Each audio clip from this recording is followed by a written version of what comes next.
नमस्कार दोस्तों, मेरे चैनल में आपका स्वागत है। आज मैं आपके लिए निर्मल वर्मा जी द्वारा लिखी कहानी आदमी और लड़की लेकर आई हूँ। दोस्तों, यदि आप मेरे चैनल पर नए आए हैं तो चैनल को सब्सक्राइब कर बेल आइकन को क्लिक कर दीजिए। मेरे चैनल पर आपको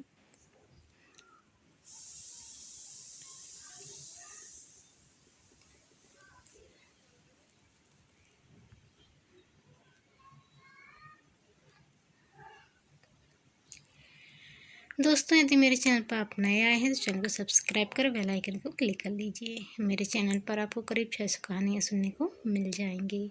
चलिए आज की कहानी शुरू करते हैं। आदमी और लड़की।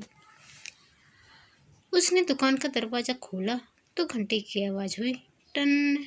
जब वह भीतर आया और दरवाज़ा मुड़कर धैर्य से दोबारा सट गया तो घंटी दोबारा बजी, इस दफ़ा 2 बार, टन टन। यह दूसरी आवाज़ काफ़ी देर तक गूंजती रही। यह चेतावनी थी कि कोई भीतर आया है। दुकान में कोई नहीं था। उसे हमेशा लगता था कि यदि वह शेल्फ से 2-4 किताबें उठाकर भाग जाए तो किसी को पता भी नहीं चलेगा। यह उसका भ्रम था। घंटी बजते ही काउंटर के पीछे 2 आंखें उसे अनजाने में ही पकड़ लेती थीं। आंखें जो नीली थीं और गीली भी। ऐनक के पीछे 2 डबडबाए धब्बे उसे निहार रहे थे। वह किताबों की अलमारियों के बीच रास्ता टटोलता हुआ काउंटर के सामने आ खड़ा हुआ। क्या हाल है? उसने पूछा। अधेड़ मैनेजर ने उसकी ओर देखा, फिर कंधे उचका दिए, जिससे कुछ पता नहीं चला कि वह कैसी मूड में है। सर्दी शुरू हो चली है, उसने कहा। मौसम का ख्याल अचानक उसे मैनेजर की मूंछें देखने पर हो आया था, जो इतनी सफ़ेद थी मानो अभी अभी उन पर ताज़ा बर्फ गिरी हो। होगी ही, बूढ़े ने तटस्थ भाव से कहा। अक्टूबर का महीना है, अभी हीटिंग शुरू नहीं हुई, नवंबर से पहले नहीं, चाहे बर्फ ही क्यों न गिरने लगे। बूढ़ा बहुत ही महीन भाव से सरकार पर कटाक्ष करता था। मुद्दत पहले वह दुकान का मालिक था। अब नए तंत्र के नीचे सरकार उसकी मालिक थी। उन किताबों की भी जो उसके बाप दादाओं ने पहले लड़ाई के ज़माने से जमा की थी। दुकान वही थी, लेकिन रातों रात कानून की लकीर उसके और बाप दादा की विरासत के बीच खाई सी खुल गई थी। काउंटर पर वह अब भी बैठता था, पहले की तरह, लेकिन अब किताबों से उसका रिश्ता कुछ वैसा ही था जैसे कोई बाप जीते जी अपने बच्चों को अनाथालय में देखता है। आप सोचते हैं क्या बर्फ गिरेगी? आदमी ने पूछा। बूढ़े ने ऐनक उतारी, मैले रूमाल से शीशे साफ किए, फिर नाक सिमटी। बर्फ और मौत घंटी बजाकर नहीं आती। उसे लगा जैसे बूढ़े का इशारा उसकी तरफ है।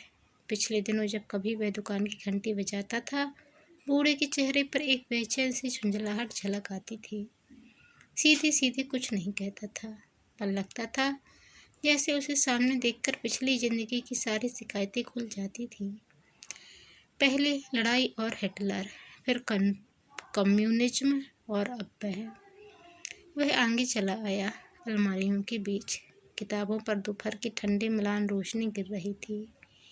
उसने चारों तरफ टटोलती हुई निगाहें डाली, लेकिन वह कहीं दिखाई न दी। अचानक एक आशंका ने उसे पकड़ लिया। संभव है वह आज दुकान नहीं आई। वह ठठुरने लगा। अपने कोट की जेब में हाथ डाला, तार के कागज को छुआ, फिर उसे झटके से बाहर खींच लिया। गरमाई कहीं न थी, न कोट के अंदर न बाहर। वह अब भी झिझक रहा था, लेकिन दुकान के बीच बूढ़े की आंखों के सामने खड़े रहना असंभव था। वह कुछ आगे बढ़कर एक लंबी शेल्फ की ओट में छिप गया। उसने जेब से रूमाल निकाला और माथे का पसीना पोंछने लगा। सर्दी का पसीना, जो भीतर की देह से नहीं, बाहर की दहशत से टपकता है। वह फटाक से मुड़ गया। ट्रॉली के पहिए चूं चूं करते हुए शेल्फ की दूसरी तरफ जा रहे थे। पीछे पीछे वह आ रही थी, ट्रॉली के हैंडल को दोनों हाथों से पकड़े हुए, जैसे वह कोई छोटी सी प्रेम हो, जिसमें बच्चे की जगह बहुत सी किताबें बैठी थीं। लड़की का सिर ट्रॉली पर झुका था। वह एक एक किताब उठाकर शेल्फ की दराज में रख रही थी। उसकी आंखें शायद बचपन से ही कमज़ोर रही होंगी। वह हर किताब को उठाती, उसे अपनी ऐनक के पास ले जाती, लेखक का नाम और किताब का टाइटल पढ़ती, फिर डस्टर से उसे झाड़ पोंछकर दूसरी किताबों के सिरहाने टिका देती। वह अपने काम में इतनी डूबी थी कि उसे गुमान भी न था कि सेल्फ की दूसरी तरफ कोई उसे देख रहा है। वह उसे देख रहा था। छत पर लटकी बत्ती का प्रकाश सीधा उसके चेहरे पर गिर रहा था। वह एक ठिकने कद की लड़की थी, लेकिन सेल्फ के पीछे सिर्फ उसका धड़ दिखाई देता था, कमर से ऊपर, जो उसकी टांगों से कहीं ज़्यादा वयस्क दिखाई देता था। उसने एक लंबा नीले रंग का एप्रन पहन रखा था, जो दुकान में काम करने वाली लड़कियां पहनती थीं, लेकिन उसके ऊपर वह ज़्यादा नहीं फपता था, शायद इसलिए कि वह उसमें पूरी ढक जाती थी और तब कोई अनुमान भी नहीं लगा सकता था कि वह कितनी छोटी है, कि अभी कुछ दिन पहले उसकी 20वीं वर्षगांठ पर वह उसके लिए फूल लाया था, जो शायद अब भी उसके कमरे में पड़े सूख रहे होंगे। अब वह सरकते हुए उसके बिल्कुल पास चली आई थी, लगभग उसके सामने, सेल्फ की संकरित दराजों के बीच उसका सिर दिखाई दे रहा था। उसने हमेशा की तरह अपने बाल कसकर बांध रखे थे, भूरे चमकीले बाल, जिनके बीच एक हिचकिचाती सी मांग कुछ दूर तक उलझी हुई लटों में लोप हो गई थी। इस बार वह अपने को नहीं रोक सका। जब लड़की ने अंतिम किताब सेल्फ पर रखने के लिए हाथ उठाया, तो उसने आगे बढ़कर उसके हाथ को पकड़ लिया, वहीं सेल्फ के ठंडे लोहे पर। लड़की के मुंह से हल्की सी चीख निकल गई और वह घबरा गया। उसने जल्दी से किताबों को ठेलकर सेल्फ के बीच अपना सिर अड़ा दिया। मैं हूँ। लड़की ने हकबकाकर आंखें ऊपर उठाई, जैसे वह कोई जिन हो, किताबों के बीच मुस्कुराता हुआ। तुम? हाँ। कब आए? कुछ देर पहले। तुम डर गई? हाँ। लड़की ने सिर हिलाया। वह छोटे बालों में भी झूठ नहीं बोलती थी। उसका हाथ अब भी आदमी की हथेली में भिजा था। एप्रन के पीछे छोटा सा बक्स ऊपर नीचे हो रहा था। वह सचमुच डर गई थी। वह कभी दोपहर के वक्त दुकान में नहीं आता था। तुम कुछ देर के लिए छुट्टी ले सकती हो? अभी? लड़की का हाथ ठंडा सा हो गया उसके हाथ के भीतर। सिर्फ कुछ देर के लिए, उसने कहा। कोई बात हुई है? लड़की की आंखें उस पर फैल गईं। नहीं, ऐसे ही, उसने उड़ते हुए स्वर में कहा। लड़की जिस तरह कभी झूठ नहीं बोलती थी, वह कभी सीधा सच नहीं बोल पाता था। तुम भीतर बैठो, मैं अभी आती हूँ। उसने अपना हाथ उसकी हथेली से बाहर निकाला, एक क्षण उसकी ओर देखा और फिर वह मुड़ गई। किताबों की शेल्फों के पीछे छिप गई। दुकान के पिछवाड़े एक स्टोर रूम था, जहाँ लोग पुरानी किताबें बेचने आते थे। लड़की वहीं एक स्टूल पर बैठती थी। पीछे एक पर्दा लगा था, जो दुकान के मुख्य अगले भाग को भीतरी हिस्से से अलग कर देता था। पर्दे के पीछे एक छोटा सा कैबिन था, जहाँ लड़की लंच टाइम में घड़ी तो घड़ी सुस्ताने आ बैठती थी। वह यहाँ चला आया, कई बार यहाँ आया था। हर बार एक अजीब सा भ्रम पकड़ लेता, मानो यह दुकान नहीं, लड़की के घर का प्राइवेट कमरा हो। यहाँ बाहर की कोई आवाज़ नहीं आती थी, न आदमियों का शोर, न ट्रैफिक का कोलाहल। सिर्फ ट्राम की गड़गड़ाहट जरूर सुनाई देती थी, बहुत गूढ़ और धीमी, जैसे कहीं दूर शहर के किनारे पर बादल कड़क रहा हो। यह बेंत की आराम कुर्सी पर बैठ गया। कमरे में अंधेरा उतना नहीं था जितना रोशनी का अभाव, ना कोई खिड़की, ना रोशनदान, सिर्फ किताबों के बासी बू और दीवार के पीछे चूहों की सरसराहट। एक छोटी सी मेज पर चाय कॉफ़ी का सामान रखा था। पुराने सिलावी बिस्कुट और ब्राउन रोटी की स्लाइसें हमेशा तैयार रहती थीं। कभी लड़की को भूख लगती, वह जल्दी से भीतर आकर कुछ न कुछ पेट में डाल आती थी। उसने पहली बार लड़की को इसी केबिन में देखा था। वह अपनी कुछ पुरानी किताब बेचने आया था। लड़की काउंटर के पीछे स्टूल पर बैठी डबल रोटी की एक स्लाइस उतर रही थी। गोद में ब्राउन रंग का अधबुना स्वेटर पड़ा था, जिसकी ऊनी देह में 2 सिलाइयाँ छुपी थीं। उसकी आहट सुनकर लड़की हकबका कर उठ खड़ी हुई, और तब पहले दिन पहली बार उसने लड़की के चेहरे को देखा था। वह मार्च का दिन रहा होगा और अब अक्टूबर ख़त्म हो रहा था। इन 7 महीनों में वह तकरीबन अपनी सब किताबें बेच चुका था, जिन्हें वह अपने देश नहीं ले जाना चाहता था। पुराने शब्दकोश, टूरिस्ट गाइड्स और भी सब उपन्यास जिन्हें लड़की दुकान के लिए खरीद लेती थी और खाली समय में खुद पढ़ती थी। उसे यह जानकर काफ़ी हैरानी हुई थी कि वह अंग्रेजी पढ़ लेती थी और थोड़ी बहुत बोल भी लेती थी। दरअसल अंग्रेजी को लेकर ही उनके बीच बोलचाल का सिलसिला शुरू हुआ था। एक दिन जब वह कुछ किताबें बेचने आया, वह कुछ देर तक उन्हें उलट पुलट कर देखती रही। फिर अचानक बोली कि आपके देश में सब लोग अंग्रेजी बोलते हैं? नहीं, ऐसा नहीं है, उसने कहा। मैं भी ठीक से नहीं बोल पाता। आप बहुत अच्छा बोलते हैं, उसने बहुत उदासीन भाव से कहा। फिर उसकी ओर से आंखें मुड़कर किताबों को समेटने लगी। मैं अभी आती हूँ। उसने किताबों का बंडल उठाया और पार्टीशन के पीछे चली गई। वह सोचने लगा, पता नहीं आज कितनी किताबें चुनी जाएंगी। वहाँ कुछ ऐसा ही सिस्टम था। लड़की किताबों को मैनेजर के पास ले जाती, वह उनमें से उन्हें चुन लेता जो खरीदने लायक होती, बाकी वापस लौटा देता। सारा व्यापार जुए के खेल सा होता था। किताबों को चुनने और ठुकराने का कोई ठोस आधार रहा हो, वह उसे कभी समझ में नहीं आया। जब कभी लड़की से वह इसके बारे में पूछताछ करता तो वह अक्सर टाल जाती थी। जब वह बहुत जोर डालता बात के दिनों में तो वह झुंझला कर कहती, हम वही किताबें पढ़ते हैं जो हमारे लिए ठीक है। सौभाग्य की बात कहिए, उस दिन सब किताबें ठीक निकली, तकरीबन सब, सिवा एक किताब के जो मैनेजर ने वापस भिजवा दी, रेक्वियम फॉर द नन। लड़की ने कुछ कौतूहल से उसकी ओर देखा। क्या यह कोई धार्मिक किताब है? नहीं, उसने कहा, यह एक वेश्या के बारे में है। वह देखना चाहता था उस पर क्या प्रतिक्रिया होती है। धर्म और रंडीबाजी दोनों ही वहाँ वर्जित थे, किंतु लड़की के चेहरे पर कोई भाव नहीं आया। उसने चीमड़ पेपरवेक को धीरे से काउंटर के नीचे सरका लिया, जिसे छिपाना भी नहीं कहा जा सकता। काउंटर के नीचे वाली दराज उसकी अपनी थी, जिसमें वह दिन का टिफ़िन, रूमाल, तौलिया और घर की चाबियां रखती थी। पता नहीं उसकी कितनी किताबें इस काउंटर के भीतर गायब हो गई थीं। आज उसको काफ़ी पैसे मिलेंगे। उसने सरसरी निगाह से बिल को देखा, जो खटखट करता हुआ कंप्यूटर मशीन के बाहर निकल आया था। उसका मन हुआ एक बार झांककर बिल को देखे, फिर वह अपने को रोके रहा। यदि कमरे का चौथा किराया भी निकल सके तो बाकी पैसे जुटाने में ज़्यादा मुश्किल नहीं पड़ेगी। मालूम है कितना है? उसने बिल को मशीन से खींचकर उसके सामने रख दिया। 40 क्राउन। पहले क्षण विश्वास नहीं हो सका। पहले कभी उसे अपनी किताबों के लिए इतनी बड़ी रकम नहीं मिली थी। लड़की उसकी ओर विजय उल्लास से मुस्कुरा रही थी। इतना कैसे? उसने पूछा। ऐसे ही, लड़की ने कहा, ये अच्छे दिन हैं। अच्छे दिन? दुकान के भीतर लड़की की भाषा मोहनजोदड़ो की लिपि जैसी होती थी। छिपे मतलब बहुत कुछ और देखो तो कुछ भी नहीं।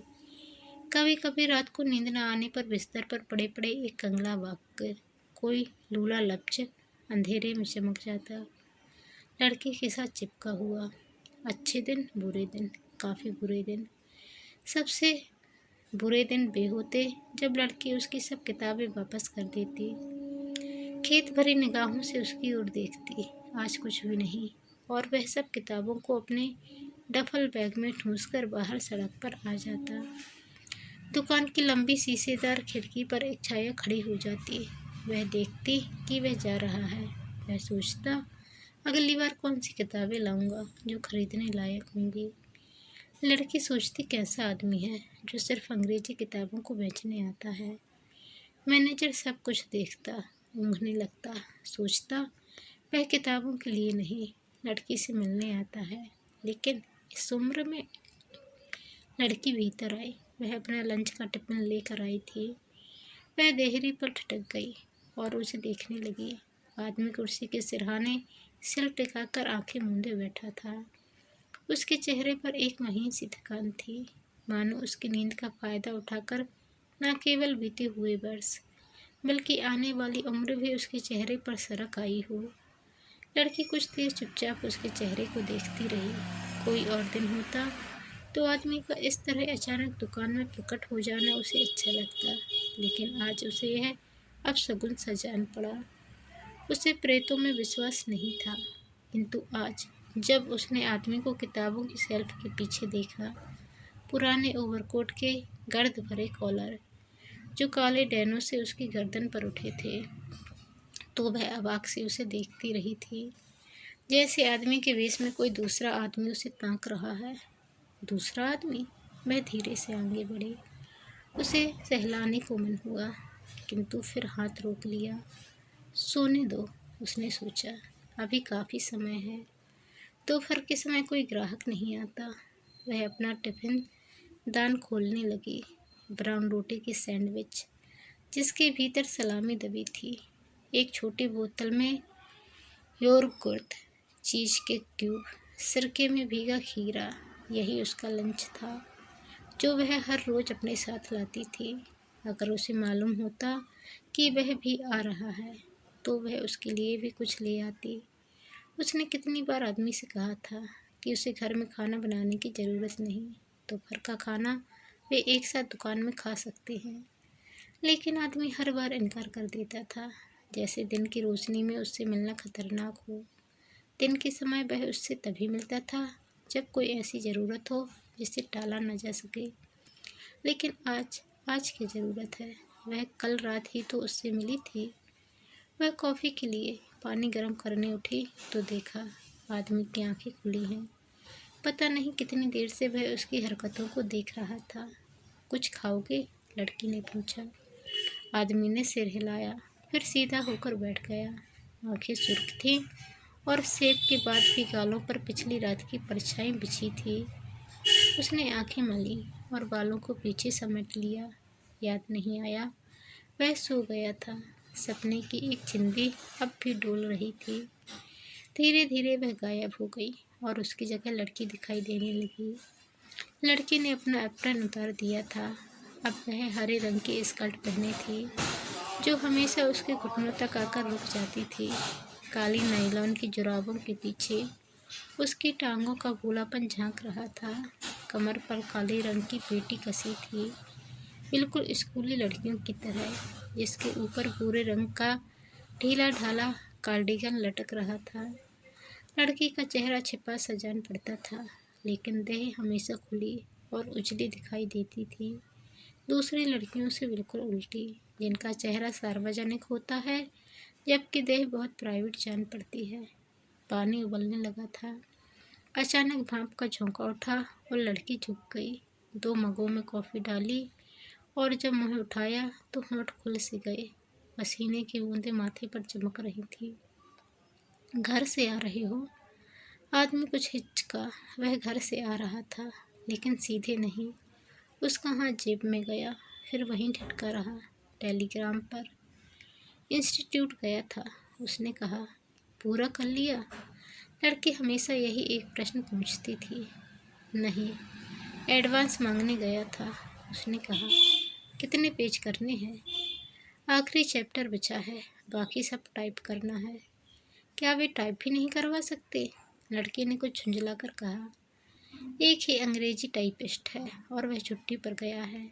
आदमी धीरे धीरे उसका हाथ सहलाने लगा। एक दूसरे की चिंताओं को ढांपने का यही एक तरीका बचा था। वे कहाँ से कहाँ चले जाते थे, लेकिन लड़की की देह स्थिर रहती थी, स्थिर और ठंडी। पैर सबसे ज़्यादा। जब वह उसके कमरे में आती थी तो सबसे पहले अपने पैर आँख के सामने फैला देती थी। उसे काफ़ी हैरानी होती थी कि इतनी कम उम्र में लड़की के हाथ पांव इतने शून्य रहते थे। कितने दिन में देना है? लड़की ने पूछा। 10 दिन, ज़्यादा से ज़्यादा 15 दिन। क्यों? क्या मैं कर सकती हूँ? तुम? आदमी के चेहरे पर थकी सी मुस्कुराहट चली आई। क्यों नहीं, हर शाम किया करूँगी। लड़की ने हाल ही में टाइप करना सीखा था, अंग्रेजी टाइपराइटर पर। उसके लिए वह एक खेल जैसा था। आदमी जितना भी अनुवाद करता उसे डिटेक्ट करवाता और उसकी उंगलियों के नीचे से फटाफट अंग्रेजी शब्द फिसलते जाते। फिर दोनों बैठकर गलतियां छांटा करते। आदमी का कहना था, इस तरह वह अंग्रेजी और टाइपिंग दोनों एक साथ सीख जाएगी। लेकिन उसे सीखने की चाह उतनी नहीं थी जितना सुकून सा मिलता था। रात की वही एक घड़ी होती थी जब वह आदमी के पास होती थी। खिड़की के बाहर तारे दिखाई देते, टाइपराइटरों के अक्षरों से टिमटिमाते हुए। खटखट। वह उन्हें दबाती जाती और वे आकाश से उतरकर सफ़ेद फुल स्केप कागज पर उतरते जाते। केतली का पानी गुनगुना रहा था। लड़की ने स्विच बंद कर दिया और ऊपर का रोशनदान खोल दिया ताकि इस बार पानी की भाप बाहर जा सके। यह गर्म है। लड़की ने दूसरा कप बनाने के लिए सिर झुकाया तो गले के पिछवाड़े का जूड़ा कंधे की तरफ लुढ़क आया। लड़की की देह पर ऐसी अनेक छोटी छोटी घटनाएं घटती थीं और वह उनसे बेखबर रहती थी। जैसे जब वह कोई पुरानी किताब बेचने आता था तो वह अपने थूक से उंगली गीला करके पन्ने पलटती थी और होंठ हिलाकर पढ़ती थी। ऐसे मौक़ों पर वह उसे बहुत गौर से देखता था। क्या यह वही लड़की है जिसकी देह को वह पिछली रातों छूता रहा था और जो दिन में इतनी अछूती दिखाई देती थी? ऐसे क्षणों में उसे लगता वह कहीं नीचे है, गड्ढे में, एक जानवर की तरह दुबका हुआ, बार बार एक ही इच्छा में मथता हुआ कि जब तक लड़की उसकी ओर से बेखबर कॉफ़ी बना रही है वह उछलकर गड्ढे से निकल सकता है। उसकी सफ़ेद और कुंवारी गर्दन को दबोचकर एक छलांग में दुकान से बाहर हो सकता है। दुकान से, पछतावे से, पाप से, सबसे बाहर। लेकिन जब वह आंखें ऊपर उठाती तो उसके सब इरादे उभर जाते। वह टकटकी लगाए उसे देखता रहता। लड़की पता नहीं किस ख्याल में मुस्कुराने लगती। वह बंधा रहता अपने गुस्से और संताप और दिल की दलदल में। वह नीचे झुकाया तिपाई पर जहाँ लड़की का हाथ केतली पर टिका था और ऐसे कहा जैसे अभी अभी कुछ याद आया हो। कल रात टेलीग्राम आया था। टेलीग्राम? लड़की के हाथ में कॉफ़ी का मग हवा में ठिठक गया। वह बीमार है, आदमी ने कहा। मुझे बुलाया है। उसने तार जेब से बाहर निकाला। लाल कागज़ की मुड़ी हुई दयनीय चिंदियाँ जिसे लड़की ने देखते ही आंखें मोड़ ली। क्या बीमारी है? उसने लापरवाही से पूछा। जाकर पता चलेगा, आदमी ने कहा। कब? वह चुप बैठा रहा, मेज पर पड़े तार को देखता रहा। कब जा रहे हो? लड़की ने दोबारा पूछा, किंतु अब उसके स्वर में लापरवाही के बदले एक अजीब सी कोमलता भर आई थी। मैं पत्र की राह देखूंगा, उसने कहा। लेकिन अगर वह सचमुच बीमार है? लड़की ने कहा। सचमुच का मतलब? तुम सोचती हो यह बहाना है? मैंने यह नहीं कहा, लड़की ने कहा। अगर वह बीमार है तो तुम्हें जाना चाहिए। तुम्हें बहुत जल्दी है। जल्दी कैसी? मेरे जाने की। लड़की ने विस्मय से उसकी ओर देखा। मैं समझी नहीं, उसने कहा। मुझसे ज़्यादा तुम उसकी फिक्र करती हो। यह कटाक्ष था। वह कटाक्ष से भी आगे जाना चाहता था जहाँ क्रूरता शुरू होती है, किंतु वहाँ सिर्फ कमीनापन था और वह रुक गया। आगे कुछ भी न था, सिर्फ एक गंदली सी थकान और जलन थी। वह रात भर नहीं सोया था। मैं अब चलता हूँ, उसने कहा। नहीं, ठहरो। लड़की ने उसके घुटनों पर अपने हाथ रख दिए। तुमने अभी क्या कहा? मैं बहुत जल्दी में हूँ। लड़की की आंखें चुंधिया गई थीं, जैसे वह उसकी क्रूरता को ठीक से नहीं देख पा रही हो। मैं हंसी कर रहा था। आदमी ने धीरे से अपना हाथ उसकी बाहें पर रखा। लड़की की समूची बाहें थरथरा रही थी। अगर मैं कहूँ तुम रुक जाओगे? तुमने कभी कुछ नहीं कहा, क्योंकि कोई फ़ायदा नहीं। वह जब जब आदमी की परीक्षा लेती, आदमी का चेहरा दूर होने लगता।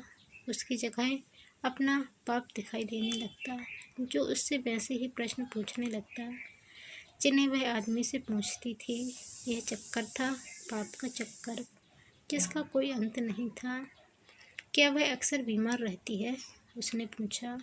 वह कभी उसकी पत्नी का नाम नहीं लेती थी, सिर्फ वह कहा करती थी, मानो इतनी बड़ी दुनिया में सिर्फ एक वह उसकी पत्नी हो सकती है।